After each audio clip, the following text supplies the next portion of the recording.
कि जब मनुष्य मरता है तो शरीर यहीं छूट जाता है।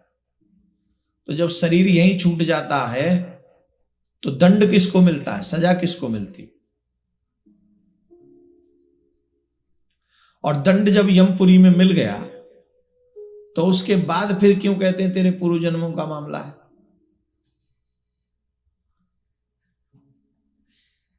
डॉक्टर साहब आप इस बात को ध्यान दें, कई बार किसी भी कर्म की सजा 50 साल 25 साल, यहां तो बड़ी लंबी लंबी सजा दे देते हैं, 140 साल की 104 साल की भी सजा दी है लोगों ने, चाहे जीवित रहे ना रहे। मैंने यूएस के विषय में सुना, एक बहुत लंबी सजा उनको दी। अब बताओ 120 साल की सजा, 110 साल की या 50 साल की सजा दी और बीच में ही आदमी मर गया तो क्या करना पड़ेगा उसके लिए? अब दोबारा कहां ढूंढेंगे? संसार का कानून तो उन्हें नहीं ढूंढ सकता, लेकिन ठाकुर जी का कानून से वो बच नहीं सकते कहीं। पहली बात पे हम आ जाते हैं कि ये शरीर छूट गया तो दंड किसको मिलता है? गरुड़ पुराण में इसका स्पष्ट वर्णन है।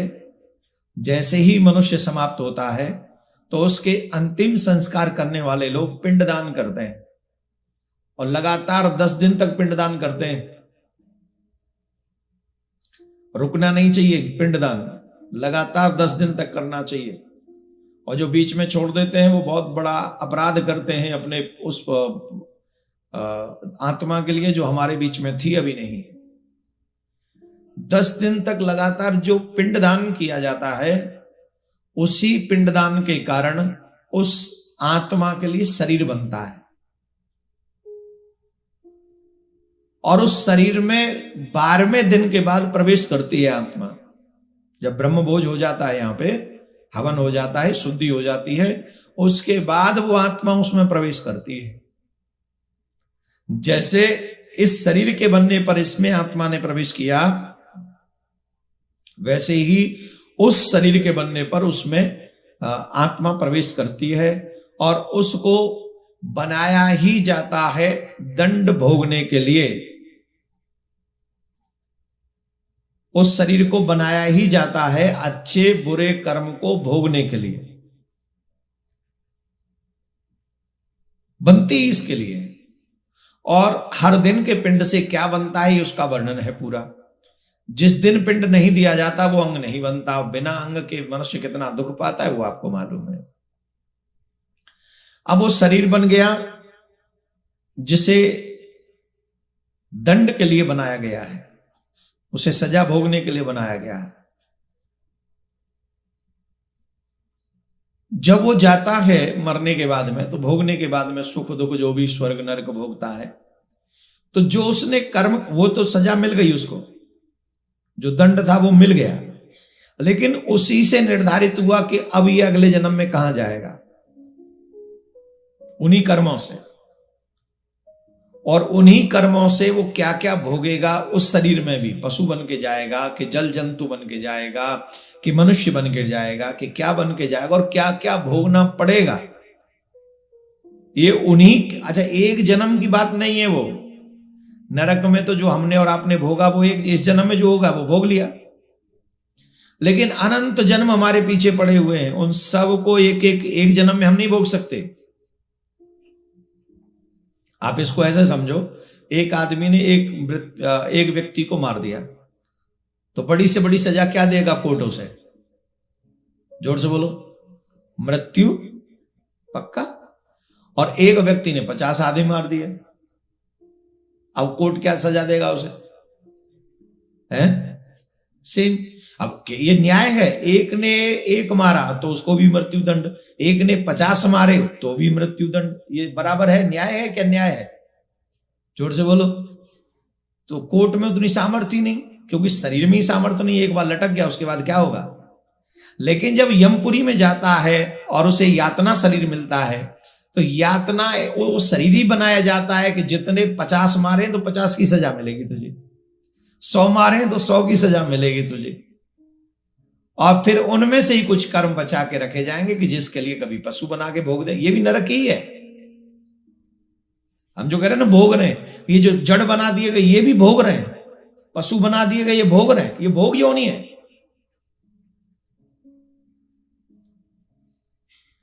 अब हम पशुओं पे ज्यादा नहीं कहेंगे, क्योंकि पशुओं पे भी कहते थे तो कई लोगों को बुरा लग जाता है कि महाराज ऐसा बोलते हैं। अरे भाई देखो, हम तुमसे कोई द्वेष थोड़ी है। सही बात है, हम कई बार श्वान के ऊपर बोलते हैं तो लोगों को बुरा लगता है, क्योंकि लोग पाले हुए अपने घर में। तो मेरा उन पशुओं से भी दुश्मनी नहीं और आपसे भी नहीं, पर मैं बात तो वो बोलूंगा जो ग्रंथों में लिखी है। मैं आपकी हाँ में हाँ मिला दूंगा तो आपके साथ साथ तो मैं भी नरकगामी होऊंगा कि तुमने ऐसा गलत उपदेश दिया ऐसी जगह पे बैठ के, तुम्हारे चक्कर में इतने लोगों ने और एक्स्ट्रा पाल लिए। अब अगर मैं ये परमिशन दे दूं कि नहीं हम कुत्ते बिल्ली सब पाल सकते हैं, तो यहीं बैठे 10-15 तो कल ही ले आएंगे, तो उसकी सजा कौन भोगेगा? मैं ही भोगूंगा ना, क्योंकि मेरे उपदेश से वो हुआ। और अगर दो ने भी ये प्रण कर लिया कि नहीं महाराज ने ग्रंथ की बात कही और ग्रंथ यही कह रहे हैं, मेरा आपसे या उन पशुओं से कोई लेना देना नहीं है। वो लोग अपना कर्म भोग रहे हैं, हम अपना कर्म भोग रहे हैं, तो हम वही कहेंगे जो शास्त्रों में लिखा है, और धर्माचार्य को वही कहना चाहिए, तभी आपका और हमारा कल्याण होगा। हम अपना भी कल्याण तो ढूंढ रहे हैं आपके साथ साथ। तो किसी भी बात को जो धर्माचार्य कहे मंथन करना चाहिए, भला बुरा बाद में मानना, पहले उसका मंथन करो। तो गरुड़ पुराण में ये सारा विवरण किया गया है, और उसके अनुसार हम सबको अपने अपने कर्मों को भोगना पड़ेगा। शास्त्र कहते हैं अवश्यमेव भोक्तव्यम कृतम कर्म शुभाशुभम न क्षीयते कर्म जन्म कोटि सतेरपि। मनुष्य के किए हुए कर्म करोड़ों जन्मों के बाद भी समाप्त नहीं होते, वो भोगने ही पड़ते हैं। इसलिए हर कर्म सोच समझ के मनुष्य को करना चाहिए। आप समझ गए कि नहीं समझ गए? ठीक। अब भगवान क्यों आते हैं पृथ्वी पर? जैसे कल आप लोगों ने सुना कि भगवान का विवाह का थोड़ा बहुत उत्सव हुआ। मथुरा में भगवान ने उग्रसेन को राजा बनाया, स्वयं राजा नहीं बने। जरासंध की बेटियां थी जो कंस की पत्नियां थी, दोनों अस्ति और प्राप्ति। जब जरासंध की पुत्रियों ने जाके शिकायत की कि हमारे सुहाग को मिटा दिया, हमारे पति को मार दिया, तो जरासंध ने 17 बार मथुरा के ऊपर चढ़ाई करी, और भगवान श्री कृष्ण ने 17 बार जरासंध को परास्त किया। 18वीं बार जरासंध ने ब्राह्मणों को बंदी बनाया और कहा कि तुम मेरी विजय के लिए यज्ञ करो, और अगर मेरी विजय नहीं हुई तो तुम सबको एक ही दंड मिलेगा, मृत्यु दंड, सबको मार दूंगा। इस संसार में 4 वध नहीं होने चाहिए जिनको अधर्म माना गया है।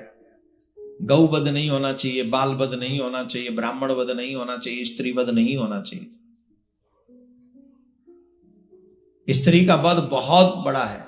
कोई जो मनुष्य स्त्रियों पर अत्याचार करता है, एक स्त्री का वध 100 ब्राह्मणों के वध के बराबर है।